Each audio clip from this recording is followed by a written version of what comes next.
Hey, and welcome into the Big Ten Huddle. I'm your host, JR. We have got a ton to talk about when it comes to Big Ten basketball and the power rankings from week 15, or I guess they're the power rankings of week 15. We just went through week 14 and so on and so on and so on. There's a lot of weeks in the college basketball season because there's a lot of games, and we're excited to touch on them all, get to them all. I got my man, Casual Big Ten Kent, with us here once again.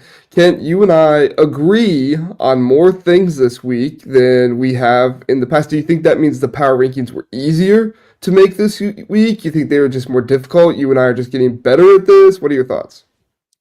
I think we're the best at this to start out. We are definitely the best power rankers on planet Earth when it comes to Big Ten basketball, for sure. But also, I think that the teams are starting to, really give us the signs that we need when it comes to these wins and losses to make these rankings a little bit easier. So, yeah, I do think that this week was a little bit easier. I feel like I think this was the earliest I've ever posted. I posted at like 6:30 on Twitter, which is why I forgot to put the title on it. It was still kind of sleeping. But the least amount of comments I've had, even though I posted it like the earliest. And I think it's because most people are kind of in lockstep with what the conference is shaking out like at this point. Yeah, it's kind of taking shape, and I think most people kind of like there's not really an argument for number one anymore. Like, number two, we both have Michigan there. You could maybe argue like UCLA, but really they don't have great numbers, and they have four losses, I believe, right now in the conference. So, like, it's a really tough scenario to try and get there, but for the most part, like nobody's gonna be in the comments be like, "Oh yeah, we're definitely number two. You got it wrong." Really the only part in the top like seven I would say is arguable is kind of like 5 through 7. There, kind of how you switch those up. I can see why people would make an argument for Illinois above like Wisconsin, maybe, but as far as I'm concerned, I had, Wisconsin fifth and Maryland sixth, so I'm not really too concerned about that. But I know you had some people talking about that. You want to start there, or do you want to start in the top four?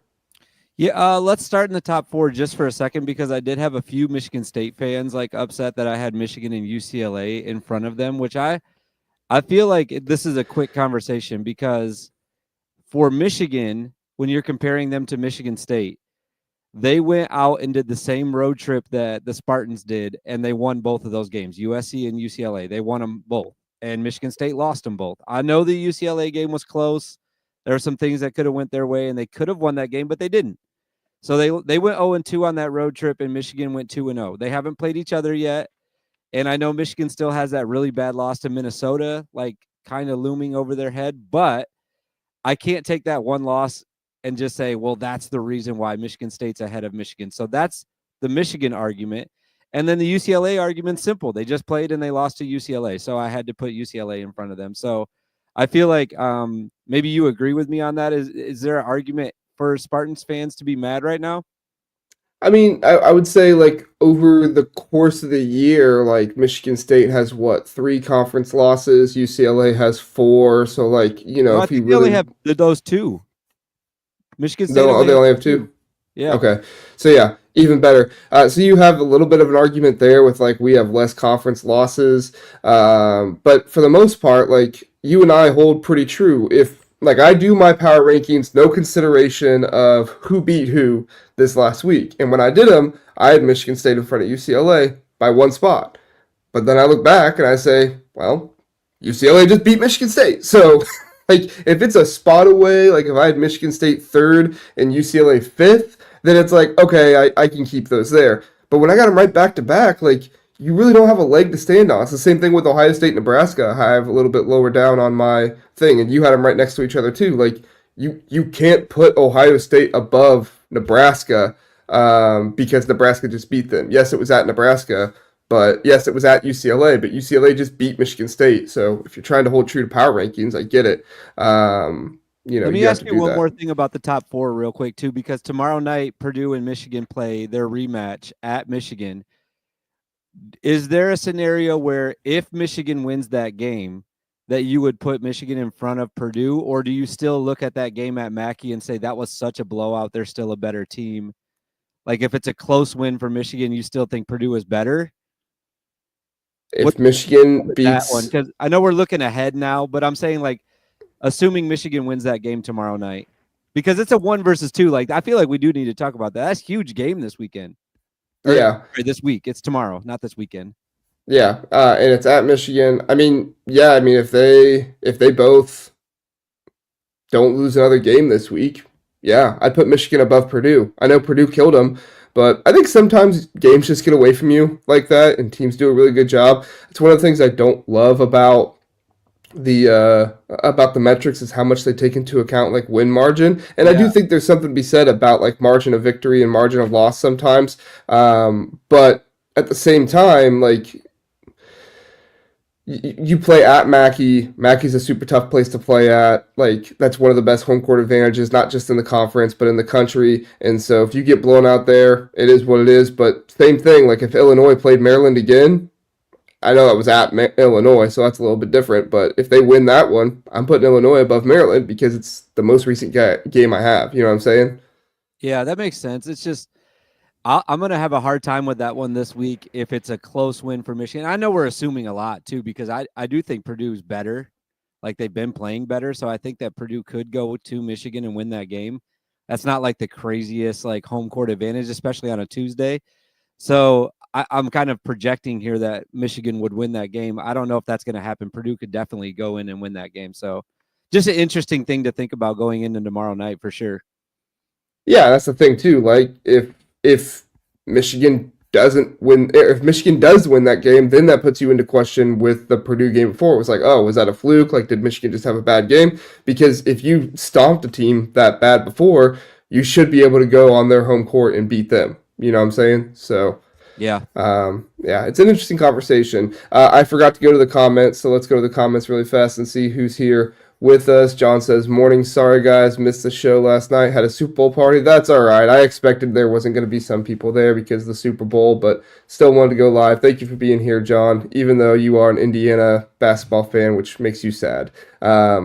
I get it. I get it. So, good news though, coaching search. So that always is lively and puts you in the news a lot. Coaching search might be over after this weekend. Oh yeah, Dusty May. Did we have tabs on Dusty May all weekend? Do we know where he was at? What back rooms he walked into? Dude, his answer did not like. If I'm a Michigan basketball fan, that did not inspire confidence in me. Like he's like, oh yeah, I'm coaching Michigan basketball, and it's like, for how long? Because it doesn't sound like you're coaching at the end of the week here. Bro, I have never. I said I don't know if I sent this to you guys or not, you and Sonny, but I literally quote tweeted that Field of 68 thing and just said 2 words, he's gone. And it was like, I got like 500,000 views just from 2 words. I was like, man, people really want to talk about this. It's such a hot button topic, but yeah, he didn't inspire me at all. Like to be someone like if you're trying to bet on whether he's staying at Michigan, that was not the answer I would have wanted to hear. Yeah, I mean there were some Michigan fans like, oh well, he said this, and like I get it. Like you want he's a good coach. Like you want to believe that he's gonna stay, and maybe he just didn't answer it the right way, and he was trying to say, it's obviously just drama at this point. Nobody really knows, but I felt it was really interesting the way he did end up answering it, and I felt like he would have had more of a polished answer. Like I felt like he would have gone into Assembly Hall knowing they're gonna ask me this after the game, so I'm gonna give a very short polished answer, and that was not short, not polished. It was the answer that if you're an Indiana fan, it's the like media trained answer where he doesn't say he's not going to do it. Like Yeah. he just kind of dances around it. That's exactly what you wanted to hear if you were an Indiana fan, I think. Yeah, short of, yes, I'm done at Michigan at the end of the season, and I will be the Indiana basketball head coach. That was the answer. What if he was like, I'm for sure coming. I'm done. Like after this year, I'm coming to Indiana, guys. Do you fire the coach if he says that? Like even though you're top 2 in the Big Ten, like it's like, okay, I guess we'll fire you since you're not going to come back. Anyway, that's a funny conversation.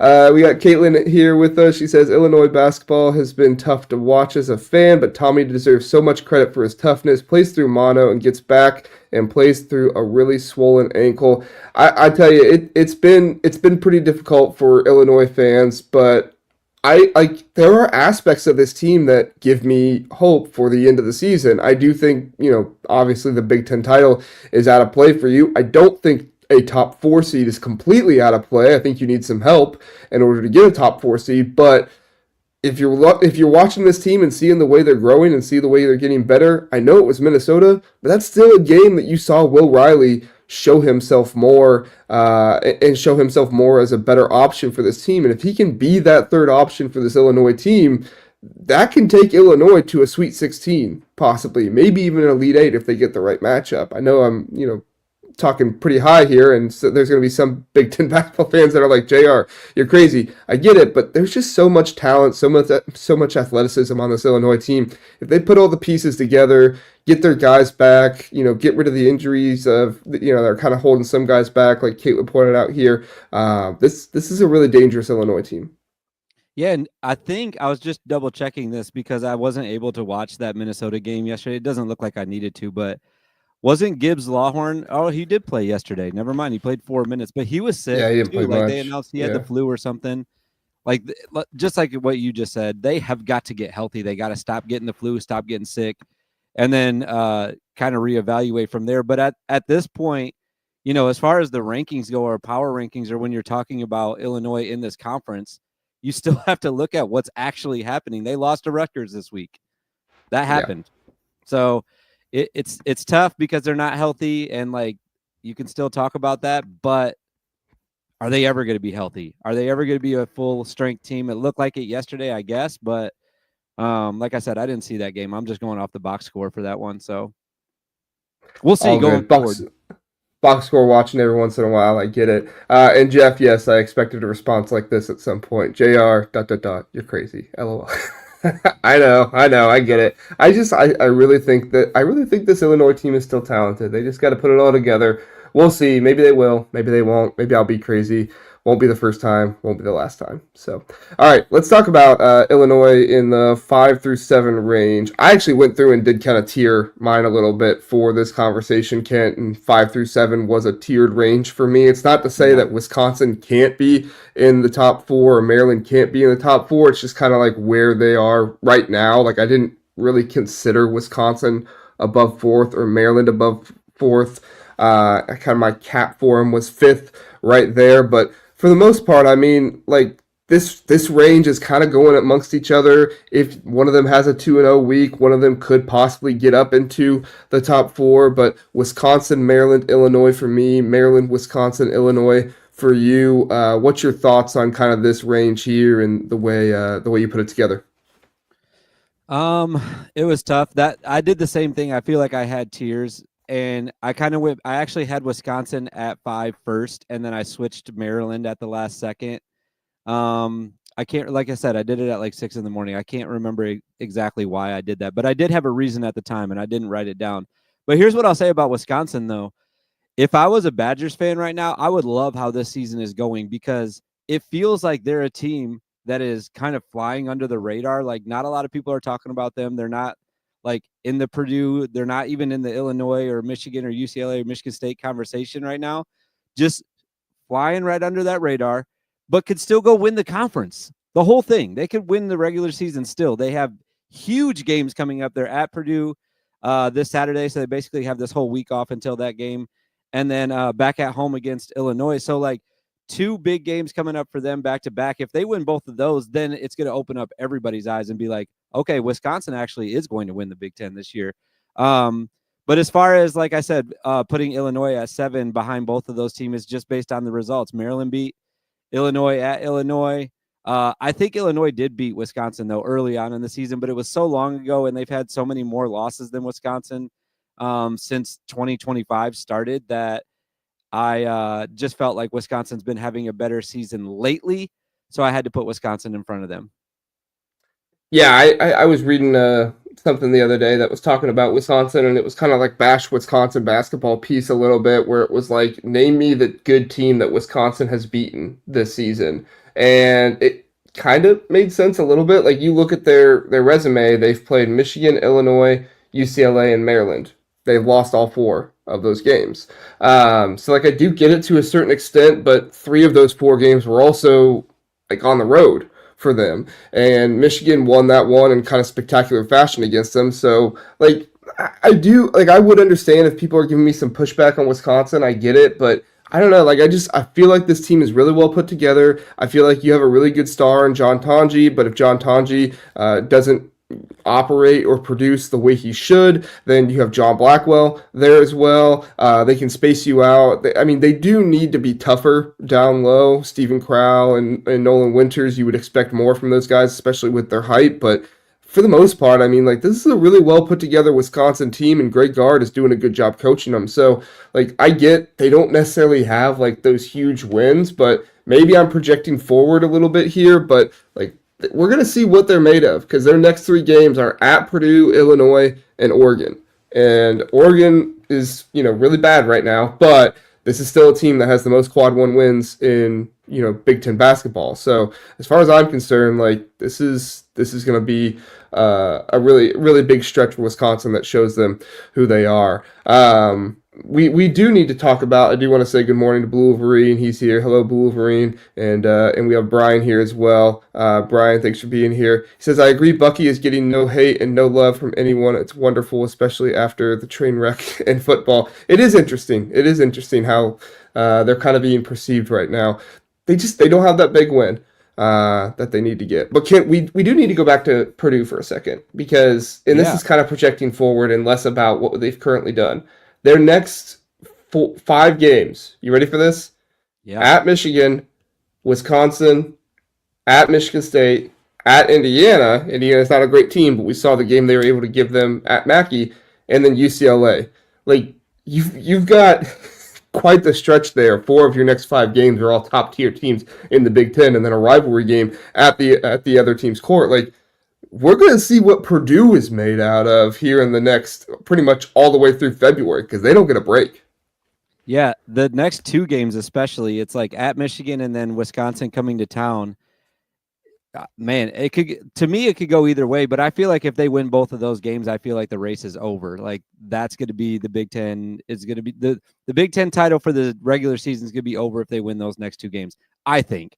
Because I think that they'll be in the driver's seat. They'll have so much confidence after those 2 games. 2 of the top tier teams in the conference, beating them back to back in the same week.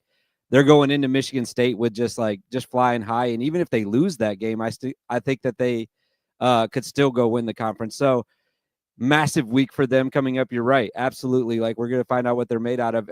There's a lot that hinges, I think, this week on who's going to actually win the Big Ten, I think. Yeah, no, for sure. If Michigan gets this win over Purdue, what does that make that? Purdue 3 losses, and does Michigan have 3 or 4? There are 2 or 3 right now. 2. So Michigan, could tie it there. It's already tied, or take the lead there in the Big Ten if they're able to beat Purdue. It's at Michigan, so that's a good game. And then you have Wisconsin, Michigan State as well. There's so much coming up from Michigan or from Purdue right now that's going to really hinge on their season, and the way things hinge for their season, it's going to hinge for who can win the Big Ten overall. Jeff asks, fun too. I was just going to say it's super fun. I was thinking about this as I was driving home from dropping my kids off at school. I'm so more invested into the entire conference this year because we have that race at the top right now, which obviously is exciting. And there's massive games coming up for who's going to win the conference, but it's also we have that race at the bottom too for who's not going to make the Big Ten tournament. So it makes every single, we talked about this a little bit last week, but it just makes every single game important for almost the rest of the year. It's who's not going to make it and then who's going to win the conference. You're looking at everything, every single game. It's really fun time of year right now. I used to hate that all the teams didn't make the conference tournament, but now that, I've actually settled into it, I think I like it better because it makes all the games matter. It does. I agree. I think it makes so many more games matter. And I do think 15th, 14th seed, those aren't really going to have a chance to make the to win the Big Ten tournament, just because you do have so much longevity of how long you have to play for that entire time to get to the championship and win there. But it's just it's not an accomplishment to make the tournament. It's wow, we really do suck if we don't make the Right. tournament, right? Like it's almost like don't get the embarrassed piece of it where it's like, oh, this would be awful.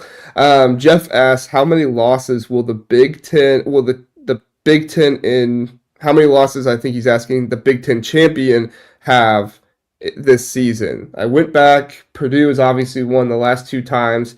They had 3 last year, 5 the year before that. And the second place team was Illinois last year, who had 6 losses. And then 2 years ago was Indiana, who had 8 losses. Pretty crazy to think about Purdue winning the Big Ten 3 years in a row, but it could definitely happen. In fact, I picked it to happen in my last episode against Rajiv. However, I tend to lean 4 rather than 5, just because I don't know if like right now it's either Michigan or Purdue. But if both of those guys lose 2 games, like I don't see Purdue losing any more than 3 games. Maybe they fall apart and that happens, but I also don't see Michigan losing any more than 2 games at the most, right? So I think it has to be 4, correct?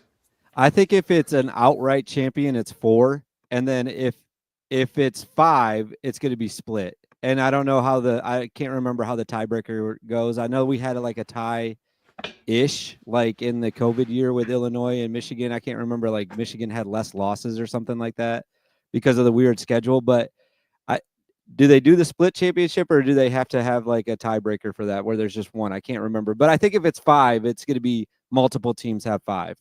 But I think if anybody in the conference can keep their losses in conference at 4, they will win it outright. That's where I'm at right now. Yeah. Philip is asking the other flip side of it. How many wins is safe for the Big Ten tournament? How many wins do you need to make the Big Ten tournament? 7, 6, 6, 6. See, these are the kind of conversations that are really fun. Washington and Penn State both have 3 right now, so I feel like they're like for sure out. And then there's a bunch with 4 and 5, so I feel like if anybody gets to 6, you're safe to get in. Yeah, I'd say 6. You might be in a tiebreaker scenario, so you're like probably safe, but maybe not. But 7 is like for sure you're safe. Yeah. I've never had to think about that. That's such an interesting question. How many conference wins do you need to not be the worst and not? Yeah, I agree with you though. Washington and Penn State, they're out of it. It's really been sad to see Penn State fall off. One of those 3 conference wins is against Purdue, which is just like absolutely insane. But that's been the fall off for Penn State this year with the injuries they've had with Puff Johnson, Ace Baldwin Jr. not being healthy, and all that stuff. It's crazy. And then last one here, Kent, because I know this is one for you. John, are you going to the Big Ten tournament in Indy this year? Yes, 100%. Doesn't have to ask me that ever again. I'll be there for the rest of my life. Until I die, I will be at the Big Ten tournament. I'll probably try to go if I can, or at least go to Indy and like hang around or something like that if I can. I don't know, but I need to get tickets somehow. I don't have a Nebraska connection like Kent does, so. Yeah, which I still haven't confirmed those. Last year we got them on February 9th, and it's February 10th right now. Oh. We got confirmation on the 9th. But yesterday was a Sunday, so like I felt like maybe they're sending those emails out today. We'll see. But anyways, like yeah, I'll for sure be there. I said in its entirety, there might be some years in the future where I don't go to the championship just because it's such a long week. It's like Wednesday to Sunday. It's hard to stay that last day and wait till 2:30 for that last game. But this year I will be doing that though. I'll for sure be there all the way through until the championship. And then yeah, I'm so excited, man. I can't wait. It's all that's on my mind right now, really, to be honest. Yeah. Great questions from the chat today, guys. Appreciate the questions and is John going? Like I want to say hi to John if he's there. I'm definitely gonna say what's up. Yeah, John, let us know in the chat if you're going. All right, let's move on to 8 through I would say 8 through 11 here. That was kind of where I marked it. Excuse me for a second. You're excused. Thank you. All right, so you have USC, Nebraska, Oregon, or Nebraska, Ohio State, Rutgers. I have Nebraska, Ohio State, Oregon, USC. we kind of have a difference here on USC and Oregon. You're a little bit lower on Oregon. I'm a little bit lower on USC. Like, was your thought process here with USC at 8, and then obviously Nebraska over Ohio State? They just beat them. Well, I kind of want to start with Oregon because like I Okay. basically wanted to drop them as far as I possibly could because I can't remember the last time they won a game. I think they've lost 5 in a row. And I don't put this in the tweet, but I think it's kind of implied that power rankings should be like what we're looking at and what's happening currently in the conference. And currently, Oregon can't win a game. They just can't do it. So I wanted to drop them down as low as I could. So I basically started with them at 12 and worked my way back up to Rutgers, Ohio State. Nebraska and USC, I went back and forth on that one because I think that I wanted to put Nebraska way higher. Like I was like, I want to get them as high as I possibly can, up near 7. And I just go back a little bit. It wasn't that long ago that Nebraska was on a similar losing streak that that Oregon is on right now, where they were losing like 5-6 games in a row. They're hot right now, though, so I wanted to put them up as high as I could, and that's kind of where the big difference between Nebraska and Oregon, I guess, if we're just comparing those two. But USC, I just feel like they're still a really good team. I'm kind of putting faith in what I think that they can be, maybe a little bit more than what's actually happened. They've lost some tough games, but the last couple of games they haven't had their best player, who is a borderline second team all Big Ten player in Desmond Claude. So same thing I kind of did with Illinois. I'm looking at what they can be when they're all the way healthy. When Desmond Claude is healthy, they don't lose to Northwestern. They just don't. I'm sorry. So I feel like you could put them up a little bit higher knowing that their best player was out and that at full strength they would have won that game. So maybe giving them a little bit too much credit because I did just say like Illinois, we got to look at the actual results. Well, the actual result was USC did lose to Northwestern this week, but it was by 2 or whatever it was, game winner from Martinelli, and they didn't have their best player. So I just think that USC is still a really strong team, and they can be a top 10 team in the conference. I wouldn't want to play them in the tournament for sure. They're going to be tough, man. Yeah, yeah. I did drop USC down to 11th. It makes sense. I probably still have them over Nebraska and Ohio State. I don't, I get Claude being out and stuff, but I mean Ohio State is riddled with injuries right now. Michi Johnson's not there still. Devin Royal just went out this last game, and he tried to come back, but he didn't look healthy. Aaron Bradshaw's been in and out of the lineup. Sean Stewart's been in and out of the lineup. That's not injuries, though. That's just, he can't stop fouling people. So I guess that is on coaching. But, like, as far as I'm concerned, maybe I am rethinking Oregon because you're right. Oregon has been completely healthy, and they have just, completely fallen down off the cliff. So, but I still just hang on to that, like, they have the most quad 1 wins in the conference. Weird. So it's just weird.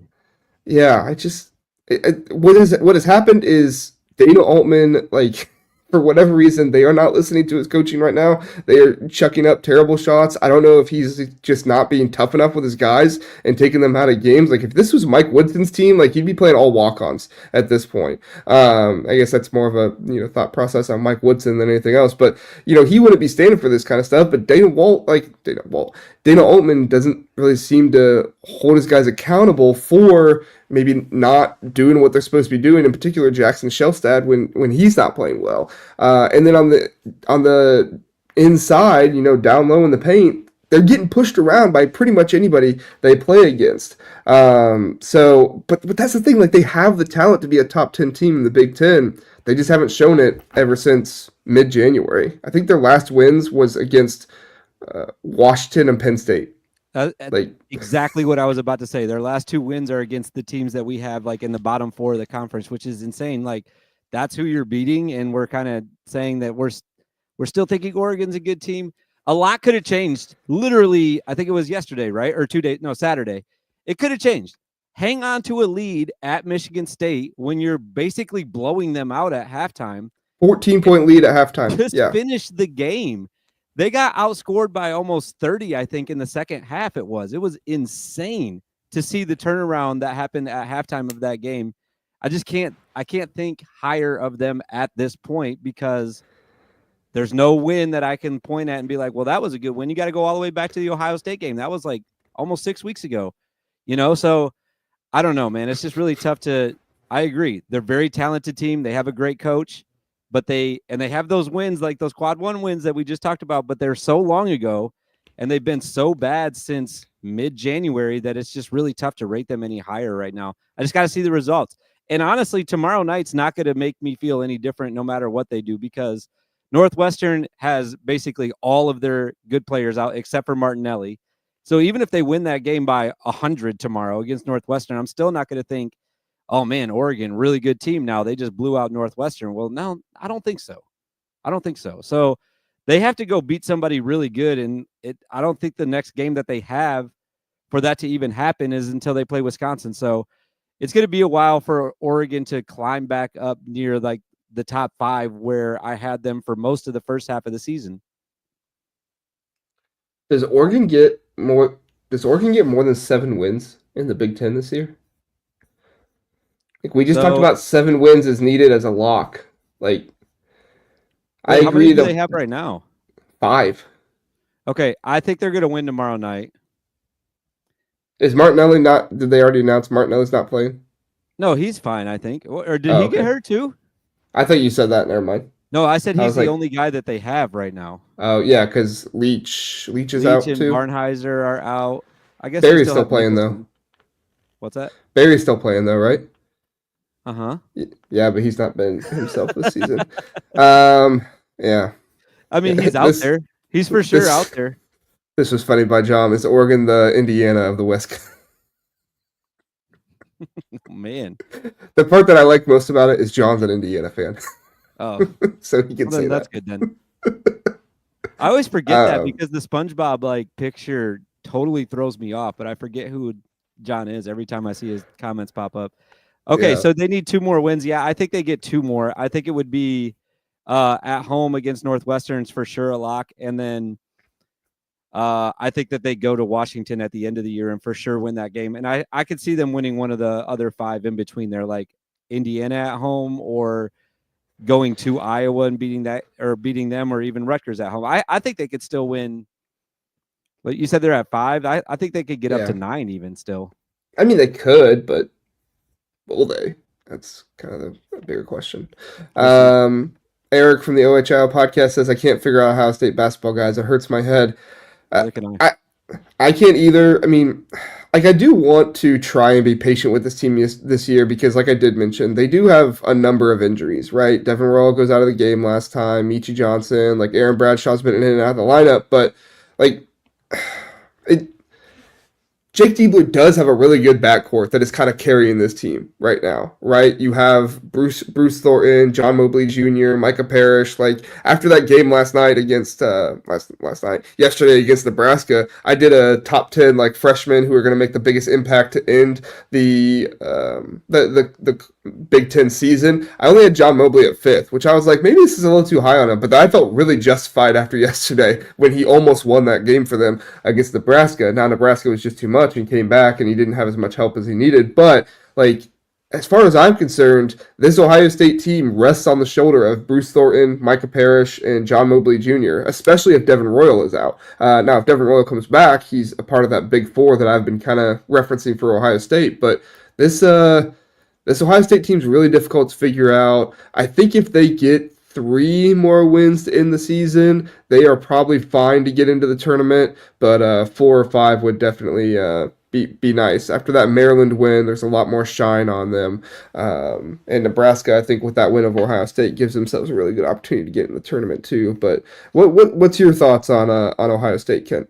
Well, I was just looking at ESPN's bracketology to see where they had Ohio State right now. And as of, let's see, that would have been I think the last time they updated it was Friday. They had Ohio State at a 9. So with that Maryland win, maybe moving up to like a 7 possibly would be somewhere realistic. Like I'm trying to think, as a 7 seed, you don't want to be a 2 seed seeing Ohio State in the second round. Like that's going to be a tough out, That's not an automatic win. If you're a 2 seed, you're not automatically going to the Sweet 16. So, yeah, I can't figure them out either. I'd like to see them to your point, get healthy right before the tournament and just be a super tough team to try to get out of the tournament. Because I think that they could be really dangerous when they're healthy. I think Diebler's a good enough coach that he could go win a couple of tournament games. So I don't know, man. Like you said, it's really impossible to figure out some of their losses compared to some of their wins. Like you go back to the Kentucky win, it's just like, how does that happen? And then look at some of their losses, you're just like, I don't know what this team is.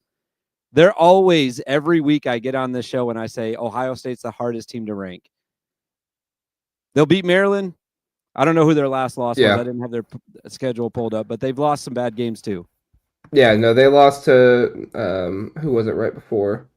Illinois. They lost to Illinois in that game, and they had that game. You talk about Oregon blowing a lead. That's kind of what Ohio State did a little bit in that Illinois game. Now it's on the road, so it's a little bit more understandable. But like you had a lead against Illinois, and Illinois has shown that they're not this super dominant team that is at the top of the conference, and they did have Visic coming back. You should have held on to that game, but they didn't. So it is what it is. But switching gears, Michael has a good question here. He asks, what do you think is the cause of Nebraska's resurgence? I mean, Nebraska, it's been really interesting because they went on like a 5-game losing streak, was it? A 6-game losing streak, and now they're on a 4-game losing streak, beating Illinois, at Oregon, and Ohio State. Like, it's not like they just were at home for 4 games in a row and won some big games. I think honestly they're putting their pace up more. They're getting more into the fast break. They're doing a better job of getting easy points. I think Juwan Gary has more of a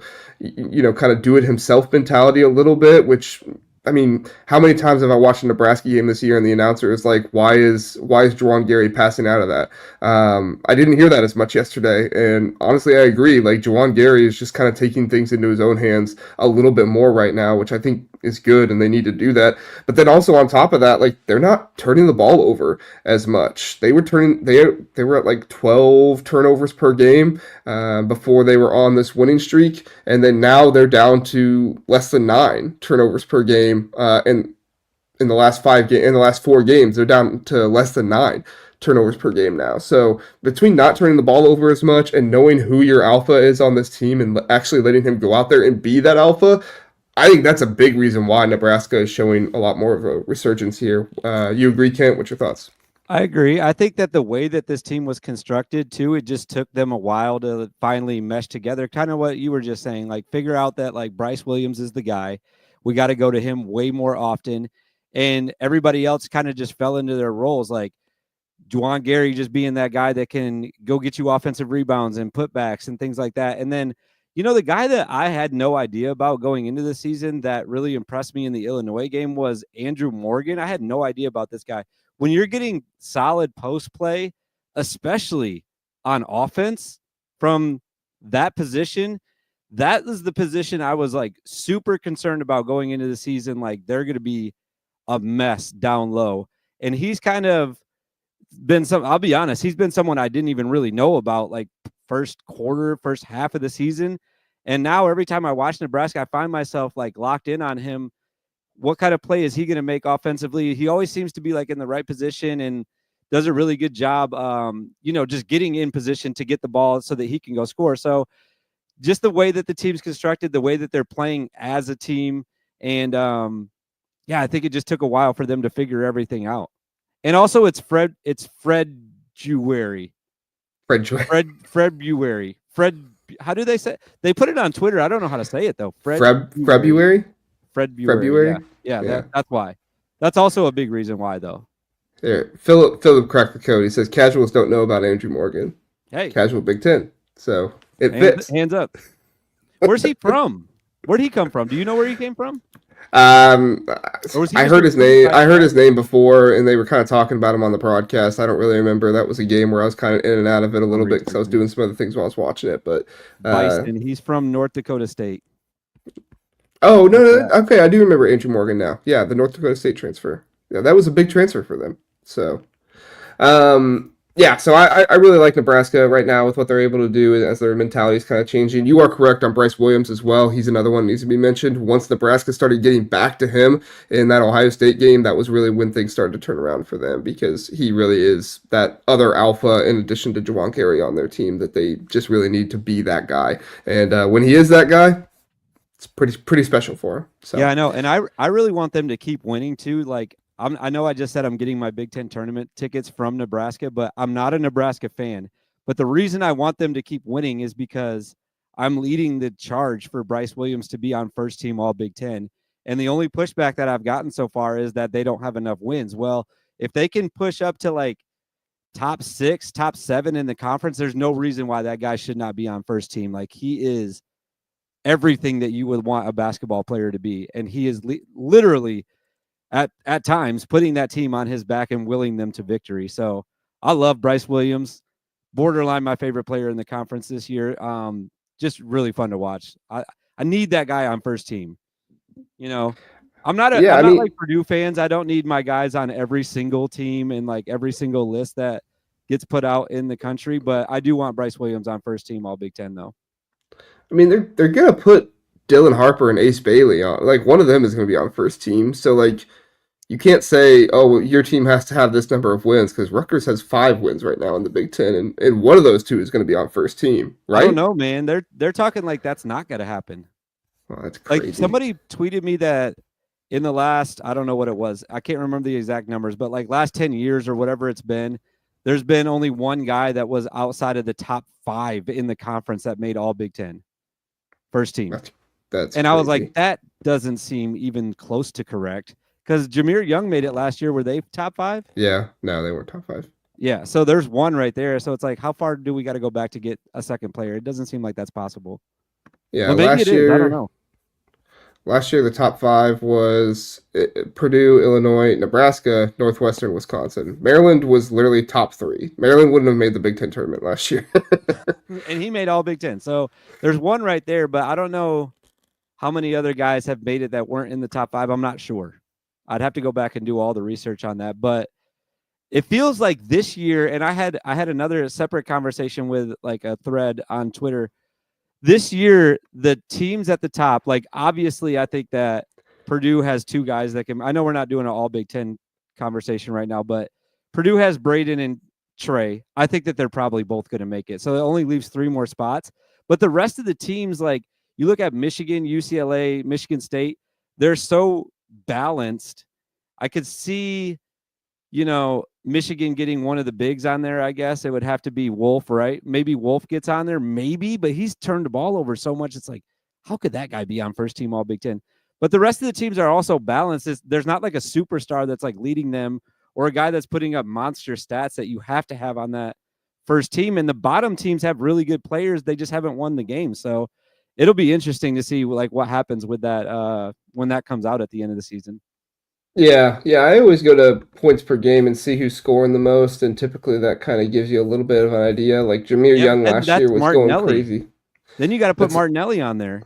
Yeah, Martinelli's not getting on there, unfortunately. Dawson Garcia could get on there though. Okay, so why can't Martinelli get on there then? All right, got me. Um, I mean, if it's you can't just say just based on the wins. I think Dawson Garcia deserves it slightly more than Martinelli as well, but he's right behind him though. So it's like it's not like yeah.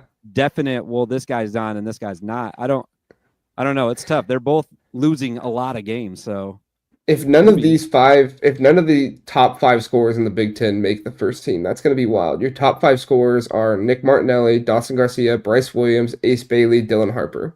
If none of those guys make first team All that Big would be Ten, insane. that's wild. And I get it. Like I get none of those teams are really in the hunt for the Big Ten. Most of them are bottom half of the Big Ten teams, but that's just. I mean, Trey Kaufman is right next one, so a top 6 player would get it because Trey Kaufman obviously is going to. But I mean, if you ask me, like who should get it, Dawson Garcia or I don't know who's a big scorer that's up there as well, like Spares Martinelli. Jaconis, like Oh I yeah. guess that's not a great example. I don't know. I'm just looking through the list here. Anyway, We got to do the bottom four, and then we can do some replies to your tweet if we want Okay. to, because I gotta be out of here in about 10 minutes. So, All right. Sounds good. bottom four really fast: Washington, Northwestern, Minnesota, Penn State. You and I agree. R.I.P. Penn State this season. They beat Purdue early on, and then it was all downhill from there, all the way downhill to 18th place. Washington has won two of their last three, I think it is, which is just absolutely insane to think about. But yeah, they've won two Have of their they? last three. Yeah, they beat Northwestern and Minnesota at Minnesota. Oh, that's right. Yeah, yeah, And yeah. then they lost to Nebraska in between those two. So they're up there a little bit more. And then Northwestern, just sad season right now with Brooks Barnheiser going down and everything else going on for them. So quick thought on the bottom four, Kent. Yeah, I just kind of started with Minnesota and Penn State at the bottom. I had it flip-flopped accidentally at first, and then I remembered that Minnesota beat Penn State, so I had to put Minnesota in front. That's how that went. I think that Northwestern, unfortunately, I'm such a big Northwestern fan, but I think that their season is over, unfortunately. Like they have one guy basically that can score, and even at times he can, if he's the only one that can really give you baskets every game, you're in trouble. You're in Mm-hmm. big trouble. Ty Berry has got to do like a ton more. Like you were just talking about him being on the court. He's going to have to be a leading scorer in some games if they're going to win any games. It can't just be all Martinelli, but they're basically done at this point with all the injuries that they've had, unfortunately. And then I put Washington in front of them because they just beat Northwestern, right? So had to put Mm-hmm. them in front. And like you said, 2 out of the last 3. I, I'm starting to like Washington. I've been really down on them all year, but they're starting to grow on me a little bit. They're kind of fun to watch, actually. They're just weirdly like scrappy. They could get hot and like hit 4 threes in a row on you all of a sudden. And Diallo is like really great to watch. He's fun. I don't know, just an interesting team to watch, I guess, is a better way to put it. Maybe not fun, but they're interesting. I remember when you and I had the conversation. Was it after the Maryland win? You said they wouldn't win any more than one or two Big Ten games. Yeah, I can't remember what it was. I made a bet. I was going to make a bet, but I don't think anyone ever took me up on it. But Well, it was such a complicated bet. You were like, for every loss I get $5, and for every win you get $20 or something like that. yeah, it was something like that. Yeah. Um, I mean, Washington could impact the Big Ten here. Like you have Rutgers going up there a little bit right now. Like they get Rutgers at home. You get Oregon at home at the end of the season. Like could they knock Oregon out of a top 9 seed in the Big Ten? Like that would get rid of their bye. Yeah, it's really interesting this Oregon team and or not Oregon team, this Washington team and what they could do. So, all What right, if they just let's win the rest of their games? Washington does. They just that would win be out. insane. That would be insane. They if they win the rest of their games, they would be. Oh, I have it on the next year. What are they 2-9 right now in the Big Ten? Yeah. They would be 11-9 if they win the rest of their games. They would have a winning record in the Big Ten. I mean, it's like they don't have a ton of juggernauts. The biggest juggernaut they have is at Wisconsin. They don't have a terrible schedule to end the season. It's actually, I mean, they have Yeah. a number of away games, but it's not the Am I worst in going the to see world. Washington in Indy? I think I might. I think I Dude, might if see you Washington there. That might be crazy. that'd be pretty crazy. All right, you want to get to your tweets and see if there's any replies Yeah, there's that a you want to couple point good out? ones so far. I was just peeking through them. Is Penn State, this is from PSU MBB. Is Penn State the first team in casual Big Ten history to drop 17 spots? Yes, they are. Because were they number one? Were they number one when they beat Purdue for you? Yes. Wow, that's So insane. that is that 17 spots or 18 spots? 17, right? I don't know. Do you count the spot that you're in as a spot for Well, no, dropping? I don't know. because you go from 1 to 2. That's one spot dropped. Oh, gotcha. Okay, yeah, that makes sense. Thank you for explaining that to me because I'm really dumb. And then I talked about this one already. Detroit Sports Enjoyer said MSU behind Michigan and UCLA is crazy. Respectfully, I think we kind of covered that. Illinois fan page said, or Illini fan page said, I would put Illinois over Wisconsin for now. Illinois has a 9-game win streak against them. Yeah, but lots of games have happened this year, right? Yeah, I mean, you can talk about like the coaching record when it comes to that game, but I don't take into account what's happened the past 5 years when I do my power rankings. I hardly take into account what's happened the past 5 weeks. Okay, I'm reading this one live. I don't know what it says, but it's Tyler Van S. He says, hate to say it, as a Michigan fan, I think I'd move Michigan to 4 and move UCLA, MSU up a spot. They are living on the margins right now. Don't imagine it will last as the schedule ramps up. That is one little good point that, but the thing is they are winning the games, but they are barely winning all of these games. It's barely, but you want to be on the other side of it though, right? You want to win them. I mean, it looks like they barely won against Indiana because Anthony Leal destroyed everybody's spread in that game. Set at 3.5. He shoots a full court shot and makes it. That was insane. I mean, that game wasn't like Indiana came back, but I mean, there wasn't any longer than maybe a minute in the second half there where I was like, is Indiana going to win this game? And then Michigan started pulling ahead again. I was like, no, okay, that's insane. No, they're not going to win this game. It did get a little shaky at the end there for Michigan fans. All right, we'll end on this one since we're talking about Indiana. Cards and Hoosier says IU still way too high. We both have them at 14. But like I actually responded to him. I was like, the bottom half or like the bottom teams in the conference have lost so many games. Literally couldn't find a place to put them any lower than that. I couldn't do it. And obviously neither could you. So we were both right. Well, Indiana's 5-8 right now, and the bottom 4 are 4-9, 3-9, and 3-10. So, hanging on just by the edge. So, and Iowa's 4-8. So maybe we should have them. No, we can't put them above Iowa. No, that would be insane. It would be insane. Aren't they playing this week? I feel like they're playing this week. Probably. I don't remember. They're playing somebody. No, they don't play them for the rest of the year. My word, Indiana's into their schedule. Gosh. Mike Woodson, you should have retired sooner, dude. At Michigan State, UCLA, Purdue, Penn State, Washington. That's a nice little break there. But then at Oregon and Ohio State. Dude. Man. Yeah, that is tough. Yeah. Are they going to make the Big Ten tournament? We'll check back on that next week. I mean, all right, everybody. I mean, it's not a bad question. Hey, thanks so much for joining us for the Big Ten Power Rankings show. We'll be back next Monday at 10 o'clock. If I am able to do a show this week after a game one of these weeks, I will. I was planning on doing one Thursday, and then I saw that the game on Thursday night starts at 8:30. So I don't know if I want to do a show at 10:30, 11 o'clock at night. I don't know how many people would watch, but if I do decide to do that, I'll make sure I'll schedule a show and everything with a good amount of time in advance so you all can see that. But thank you so much for watching. Do appreciate it, and we'll see you next time on the Big Ten Huddle. See you guys.